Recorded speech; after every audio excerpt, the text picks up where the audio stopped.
continuar a falar sobre forças de interações intermoleculares.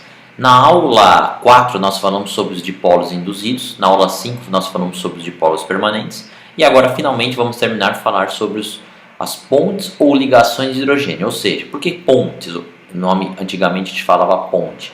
Porque é a interação intermolecular mais forte que tem dentro dessas três que eu acabei de falar, né? Então, graças a elas, o que explica essas moléculas possuírem grandes pontos de fusão e ebulição, tá? Então é isso que a gente vai falar hoje, e ainda para quem ainda não está inscrito no meu canal, se inscreva, porque lá vai ter notificações toda a aula que a gente for fazer aqui, tudo bem? Então vamos lá, vamos continuar então aqui. Então, vamos lá, a definição. Ó. A ponte de hidrogênio pode ser muito mais intensa, é um exemplo extremo de interação dipolo-dipolo e ocorre mais comumente em moléculas que apresentam átomos de hidrogênio ligados ao flúor. Então, ó, quando o hidrogênio se liga ao flúor, né, se liga ao oxigênio e se liga ao nitrogênio, quando tiver essas ligações químicas, a gente já sabe que vai ter interações, né, ou ligações de hidrogênio. Então, por exemplo, você pega a molécula lá vamos pegar exemplo, ó, HF. Ela vai interagir, a ponte de hidrogênio é intermolecular, é entre outra molécula de HF, tá? Então, essa é a interação entre esse F com esse H. Não é dentro da molécula, é entre o H e o F. Outra também que é interessante é a amônia. A amônia, olha só que interessante, é NH3, a fórmula da amônia, né? Ó. A interação intermolecular com outra amônia, se tiver, é com outro nitrogênio de outra amônia. Olha que interessante, né? Aí esse H aqui vai interagir com outro nitrogênio de outra molécula de amônia. Então, a interação, ou seja, a ligação de hidrogênio acontece entre um átomo de uma molécula com outro átomo de outra molécula. É intermolecular. Tomem cuidado com isso, as pontes de hidrogênio. Então aqui nós temos o modelinho, né? No caso da molécula de água, né? Que é a mais famosa que tem. Ela é a molécula que maior tem a sua interação, a sua ligação de hidrogênio mais forte que tem. Tudo bem? No caso das ligações de hidrogênio, a gente não desempata para dizer quem tem maior ponto de fusão e ebulição, ou seja, qual a molécula que é mais polar. A gente desempata pelo número de ligações de hidrogênio que a molécula faz, não é pela massa molecular, tá bom? Eu vou falar isso depois. Então aqui tem um exemplo, ó, por exemplo, a molécula de água, ela faz 4 ligações de hidrogênio, ó, tá vendo? Ó, esse pontilhadinho aqui, ó, 1, 2, 3, 4, tá vendo? Então ela é circundada por 4 outras moléculas de água fazendo ligação de hidrogênio. Então moléculas que têm bastante ligação de hidrogênio é a que possui maior ponto de fusão e ebulição. Então, o conhecimento da polaridade das forças intermoleculares é fundamental para entender as propriedades como temperatura de fusão, ebulição e solubilidade. Tá?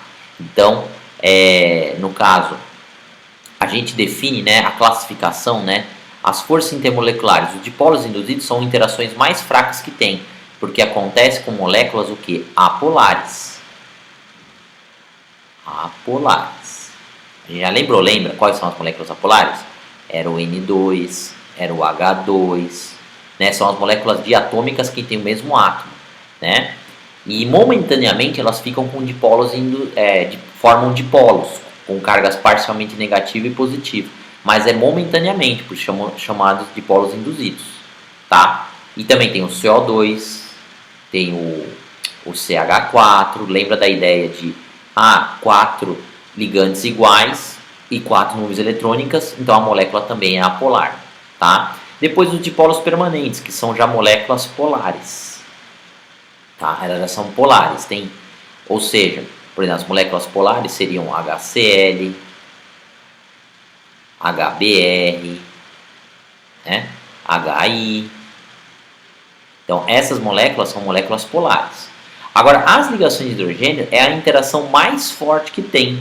Foi experimental. Elas também são polares, igual as dipolos permanentes. Só que a polaridade delas, a interação é muito mais forte. Então, eles verificaram que moléculas que faziam ligações de hidrogênio, no caso, o H2O, o H com O, o hidrogênio com oxigênio, o hidrogênio com flúor, né? O nitrogênio com o hidrogênio também, né? Então, essas três moléculas, né? No caso, não precisa ser só essas três, mas qualquer molécula que tiver, por exemplo, você pega o álcool, né? Você pega lá o metanol, né? Etanol, a fórmula dele, etanol, desculpa. O etanol, a fórmula dele é essa, ó. Tem 2 carbonos e um OH, ó. Então, todas essas moléculas têm ligações de hidrogênio. Uma coisa interessante na nossa vida, né? Na nossa vida biológica, né? Nosso corpo, nós possuímos, né? O DNA. O DNA é uma fita dupla hélice, né? Que cada degrau desse, né? A gente chama de degrau, né? Do DNA, nosso DNA, ele possui o que? As bases nitrogenadas. Essas bases nitrogenadas fazem ligações de hidrogênio. Hidrogênio. Por que, professor? Porque de um lado de uma base eu tenho nitrogênio lá. Do outro lado da base eu tenho hidrogênio. Então, o que vai acontecer? Vai ter uma interação intermolecular do tipo ligações de hidrogênio, que é a mais forte que tem, e tem que ser. Porque o que é o nosso DNA? O nosso DNA é onde está todo o nosso código genético, onde está tudo que a gente vai ser durante a vida, geneticamente, né? Então tem que ser uma molécula que tenha ligações e interações muito fortes para elas não se desfazer e para não perder nosso código genético, que tem em todas as nossas células até o final da nossa vida. Tudo bem, pessoal? Então é interessante saber isso daí. Então qual conclusão a gente chega? A gente chega que as forças de interações intermoleculares aumenta, né? Aumenta do dipolo induzido até a ligação de hidrogênio. E qual a consequência disso? As ligações de hidrogênio possuem as maiores temperaturas, né, de fusão e ebulição. Ou seja, para virar gás ou líquido a temperatura, tem que dar uma temperatura muito alta. No caso de permanentes, é uma temperatura mais baixa. Os dipolos induzidos, mais baixas ainda, né? Então, por isso que, por exemplo, você pega o exemplo, né? Por que o gás carbônico, né, vamos pegar aqui o CO2, né? CO2. E pega a água, né? Alguém já ouviu falar de gelo seco? O gelo tal de gelo seco. Gelo seco, né? Por que chama seco? Porque ele, quando está no formato sólido, por ter uma temperatura de fusão, né? Muito, mas muito baixa, né? Ele já vai logo, né? Ele não vai para o estado líquido, ele pula uma fase, ele vai logo para o estado gasoso, né? Ele vai virar gás, gasoso. Por quê? Porque a sua temperatura de ebulição também é baixíssima, é da ordem de números negativos. Agora, no caso, a água normal, né? Gelo normal, chama gelo normal, ele derrete na nossa mão, né?